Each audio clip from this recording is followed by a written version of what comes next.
आवाज महाराष्ट्राचा। बातमी आहे आळंदी पिंपरी चिंचवडमधून। संत ज्ञानेश्वर महाराजांचा पालखी प्रस्थान सोहळा काही तासांवर येऊन ठेपला असताना आजही इंद्रायणी नदी फेसाळलेली आहे। या इंद्रायणी नदीकडे दुर्लक्ष करून गेल्या 7 वर्षांपासून सरकारकडून वारकऱ्यांच्या जीवाशी खेळ सुरू आहे। मात्र आता प्रस्थानापूर्वी इंद्रायणी नदीनं मोकळा श्वास घेतला नाही तर एकाही सत्ताधारी नेत्याला आळंदीत फिरकू देणार नाही असा इशारा इंद्रायणी नदी संवर्धनासाठी झटणाऱ्या आंदोलकांनी दिलेला आहे। पिंपरी चिंचवडमधील काही मोठभर कंपन्या नदीत रसायनयुक्त पाणी सोडून नदीत विष कालवतायत। मात्र या कंपन्यांचा बंदोबस्त हे सरकार लावू शकत नाही, ही मोठी शोकांतिका आहे। यामुळे वारकऱ्यांमध्ये मोठा रोष निर्माण झालाय, कारण याच इंद्रायणी नदीत पवित्र स्नान करून वारकऱ्यांना माऊलींच्या चरणी माथा टेकवावा लागणार आहे।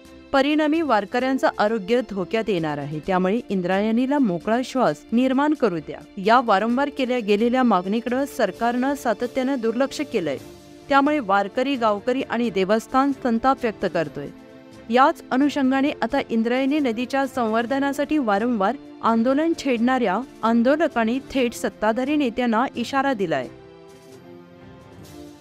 आता या ठिकाणी आळंदीत आल्यानंतर असं कधीतरी वाटतं, कधीतरी एक खंत वाटते की इंद्रायणी मातेचं पाणी प्राशन करण्यासाठी हजारो लाखो भाविक या ठिकाणी येत असतात आणि या इंद्रायणीचं पाणी स्वच्छ असावं, आम्ही ते तीर्थ म्हणून पित असतो। हे तीर्थ जर आमच्या शरीरासाठी घातक असेल तर मला वाटतं हे कुठेतरी थांबलं पाहिजे, कारण की लाखो वारकरी या ठिकाणी प्रस्थानासाठी येत असतात, ते तीर्थ म्हणून हे घेत असतात। जर त्यांच्या शरीराला जर मला वाटते प्रशासन खेळत असेल तर हे कुठेतरी थांबलं पाहिजे, अशी सद्बुद्धी ज्ञानोबा त्यांना द्यावी। श्री भगवान पांडुरंगांनी त्यांना चांगली सद्बुद्धी द्यावी आणि लवकरात लवकर इंद्रायणी मातेचा प्रश्न मार्गी लागावा, हीच पांडुरंगाचरणी प्रार्थना करतो आणि सर्वांना माझा नमस्कार। अजून तरी शासनाकडून कुठल्याही प्रकारची आशा दिसून येत नाहीये।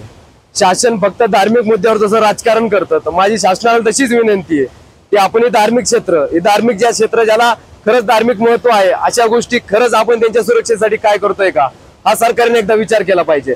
येत्या काळात जर या प्रश्नावर जर कुठला तोडगा निघाला नाही, कुठला मार्ग निघाला नाही, तर मी तुम्हाला या तुमच्या माध्यमातून सांगू इच्छितो या सरकारला, या सत्ताधाऱ्यांना की येत्या काळात आळंदी सारख्या तीर्थक्षेत्र, या पवित्र क्षेत्रात तुमच्या सारख्या नेत्यांना आम्ही येण्यासाठी निषेध करू। पुणे तसेच पिंपरी चिंचवड आणि महाराष्ट्रातील महत्त्वाच्या आणि ताज्या बातम्या पाहण्यासाठी महाराष्ट्र 18 न्यूज चॅनलला YouTube वर सबस्क्राइब करा आणि बेल आयकॉन प्रेस करा।